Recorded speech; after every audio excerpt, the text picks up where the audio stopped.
Hey, what's up? Ken from Palm Beach Dyno here.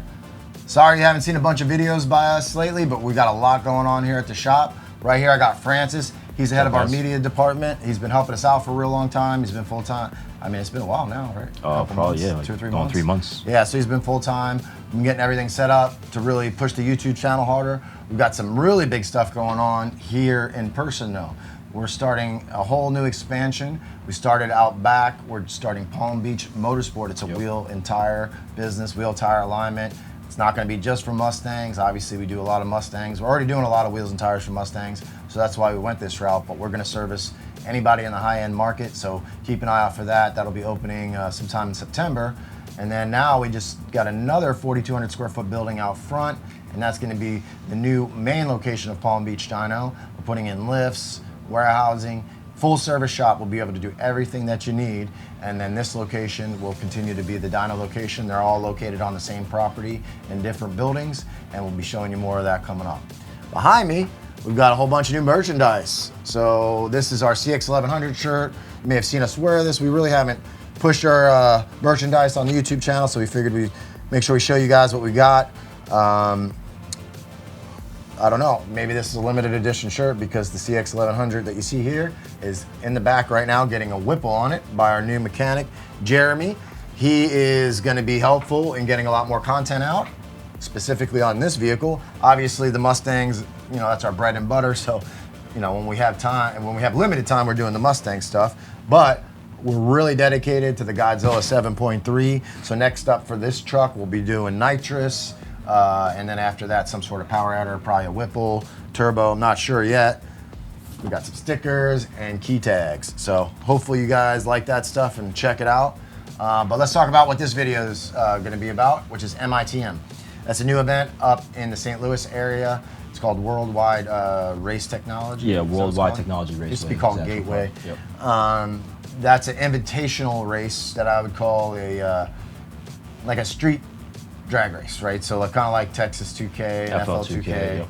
But not a race. It's invitational. They do racing, but you can't just show up and enter. So we headed up there. We were hoping to get some good weather. Being a little north of where we are, we did not. It was really awful.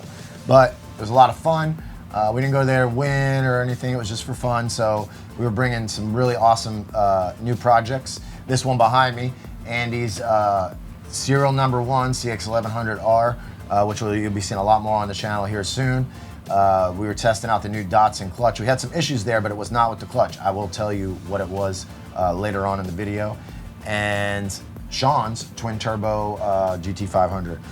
That went pretty well. We were running into some issues with that, and I'll explain that during the passes. Anyway, we didn't do a whole lot of video talking while we were there, but we do have a lot of footage, so I'm just gonna narrate that so you guys can kind of understand what's going on. And I hope you enjoy it. Make sure you like this video. That really helps the YouTube algorithm. We're gonna try and post probably twice a week, at least once a week coming, you know, from now on. Our live feeds are coming back. So we got a lot more help at Palm Beach Dyno. And on the live feed, we're gonna be introducing all of our new staff so you guys know who you're dealing with. That's another big, important part that we wanna show you guys. Anyway, hope you enjoyed the video. Subscribe to the channel, and we'll see you on the next one. All right, we're gonna start off with Sean Bax's Hellion Twin Turbo GT500. We brought that up from Florida. We had it down at the shop to get it tuned in to do some roll racing. We haven't really figured out the launch on these things yet, so. This is the very first hit, so it's wastegate only. Make sure everything's good. Kyle Mason, one of our tuners, was driving the car. Well, I didn't hit. So you can get any information on that? Not yet, but that is... We turned the boost up on this one. This is only a second hit on it. This one pretty handily, 843 or 151. Excuse me, 151 miles an hour. So from here, we turned it up even more. I think here it made a pretty good pass, but then we started running into clutch issues, which is not surprising. 156 on that hit. Here's a nice inside view to see it against this Corvette. You're also going to hear, you know, a lot of ignition cut between the shifts. We're working on all that sort of stuff to get this thing running right. That's why it didn't really run away from him until the very top end there.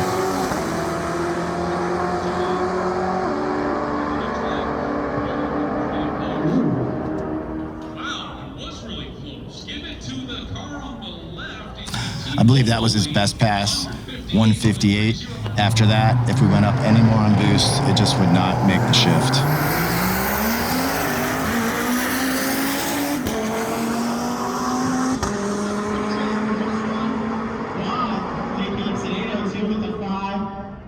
Boy on the left side was catching him 735 for the 2, but he lost over a second. 617, 155 miles an hour.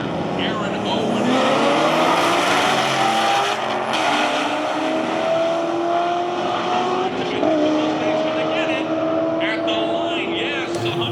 See right there, 144, just would not make the 3-4 shift.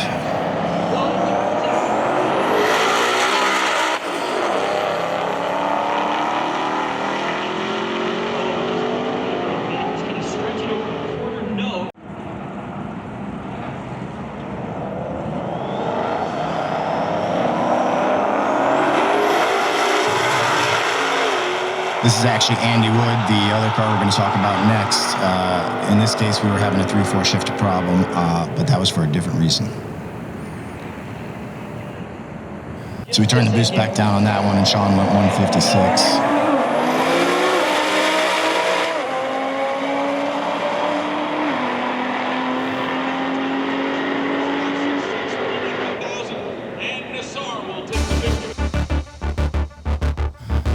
All right, so that's it on Sean's car. We decided to call it a day, and we got some more work to do on that and getting it to launch. This is Andy Wood's CX1100R. His is serial number 1. Mine is considered the prototype. This is actually the first pass of the weekend for the car, roll race, and it went 155 on this hit. The problem is after that, we really couldn't get the car to shift. Now, we did have this same issue in testing the car prior to this event. This car has one of the very first dots and clutches in it, and it's not really the fault of the clutch. Turns out, well, it's a fault of the clutch change, but not the clutch itself, maybe. We got some contamination in the fluid, and we were getting a stuck solenoid code. So we were not able to resolve that at the track this weekend. We did try to backflush the tranny, we did try to change the fluid, and we made some progress, but not really good enough to drag race the car this weekend. Now, since this, we've flushed the fluid, and we feel like it's in much better shape, so that's headed back to the track real soon. Here's my car. Nothing's really changed on this thing since the last time you guys have seen it on the channel. So it's a stock blower, ported, our CX1100 package, basically.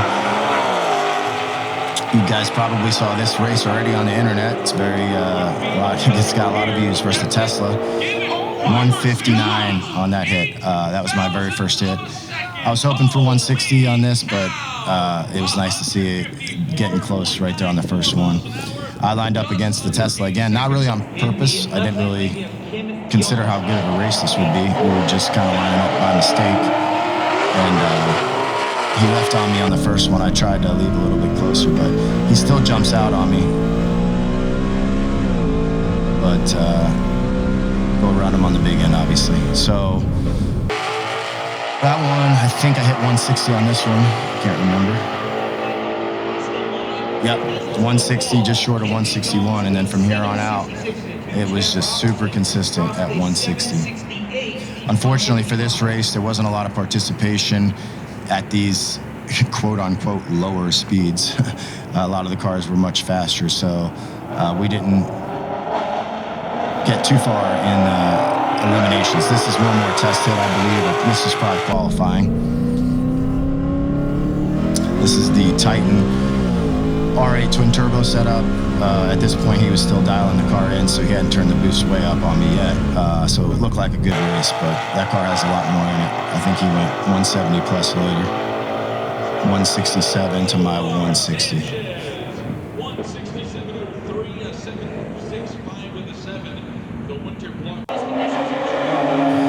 This is first round of eliminations. As you can see there, the McLaren didn't catch up to me. Left lane setting the pace.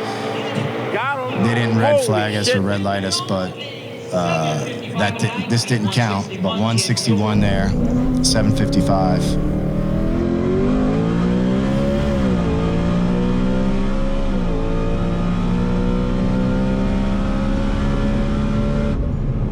So they decided to rerun us. Unfortunately, he still had a problem with the car, so we never really got a good race. The 2020 GT500 from Boonton Bragg, Florida. Using Boonton Beach. Here we go. Pretty sure I said Boonton Beach.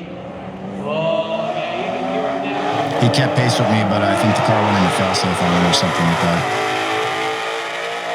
The real interesting thing here is this is a hot lap. I am running an ice tank, so I did change the ice, but it went 161 every single time. Even hot engine, it just needed an ice change out.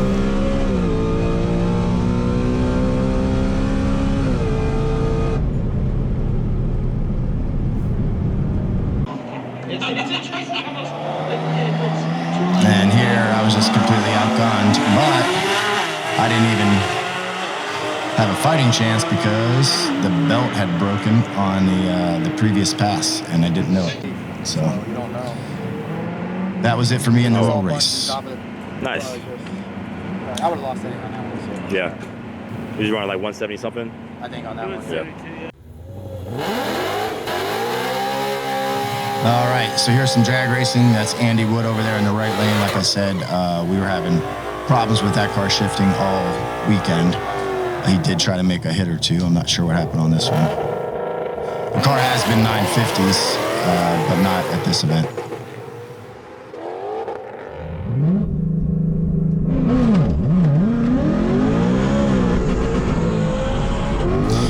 You hear there, my car went like neutraled out. That's a failsafe on the transmission because there's all sorts of things we can do to try to limit the power on the shift or put the power back in, and I got too greedy there, and the transmission said no thank you.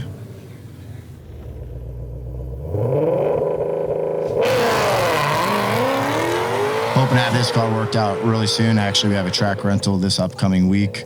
Now that we've gotten the fluid changed out and everything seems to be shifting correctly, so we're hoping for big things out of that car.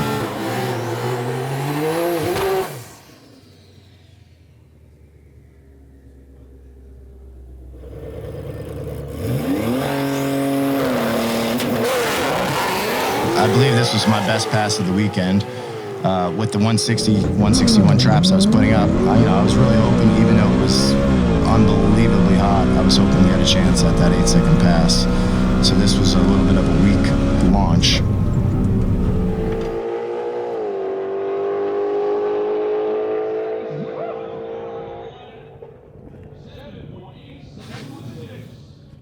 But, it still went 922 at 156. That was like a 158, 60 foot, I believe. So a low 1.4, that would be right about where I was hoping to be. Unfortunately, it didn't really work out that way. Most of the hits I had at the track were going to be, in the middle of the day. Nobody was even wanting to run their car. It was so hot. The track was greasy. Of course, people call these automatic cars, but at the track they act like a stick car because the way it hits the tire. Just like that. So you're not usually going to see an automatic hit like that, but when the clutch hits and the track's greasy, it's just you do a burnout standing still.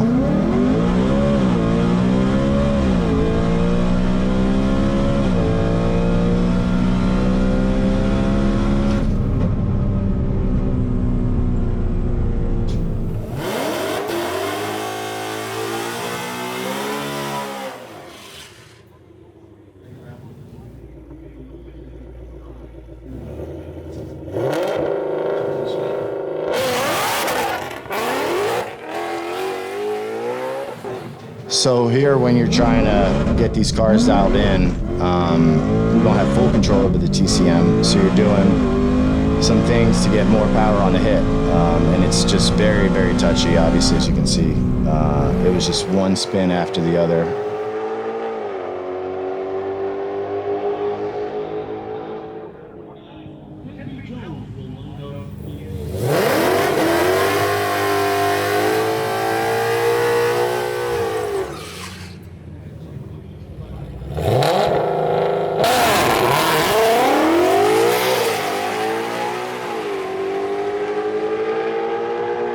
went from spinning, then it made some changes. Now it's bogging again. I think this was a 9.4 on this hit. That was a really bad 60 foot, but 155.8. So the car was super consistent. I mean, right now we're in the middle of putting the Whipple on it, and I can't wait to see what kind of power the Whipple makes. But I was very sad to take this setup apart because it was just running so phenomenally.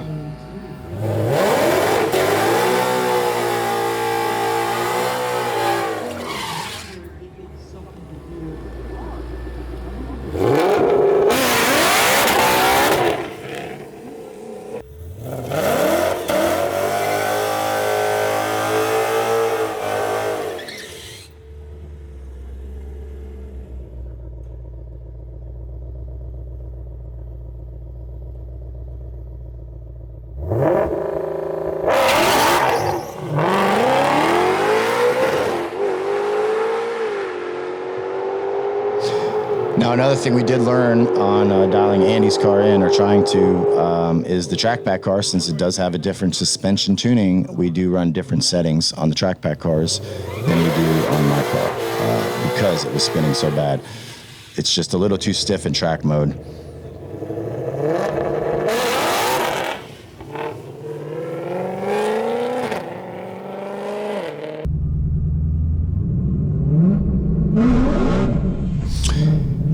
Even though it looks like I'm just spinning, I mean, I am getting wheel hop, and this is not the first weekend this has happened, so I've been really, really rough on this car. And unfortunately, it all came to a head when I thought I was about to make my best pass ever, because we were going consistent trap speeds. Had my first round against the Titan R8 here. I knew I didn't have a shot at beating him, but I was hoping to clip that 8 off here. It didn't really cool down, but the sun was away and the track was coming around much better, which is probably why this happened.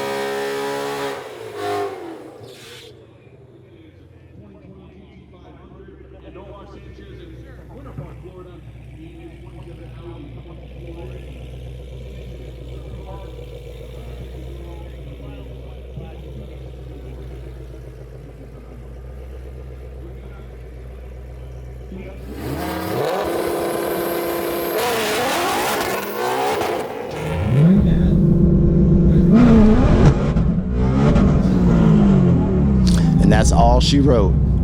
This axle design on the GT500 is super stout compared to the Mustang GT and the GT350, but still not strong enough. A few people have broken them, so G-Force is working on a new axle design for this, and we're going to try and order as many as we can. So if you need a set of axles for the GT500, make sure you get with us. That's all for this video. Really appreciate you guys checking it out. Make sure, you know, we've got the Whipple GT500 video coming. We're going to talk about putting the new axle in this, where we're headed with this car, all that stuff. So make sure you subscribe to the channel, and we'll see you on the next one.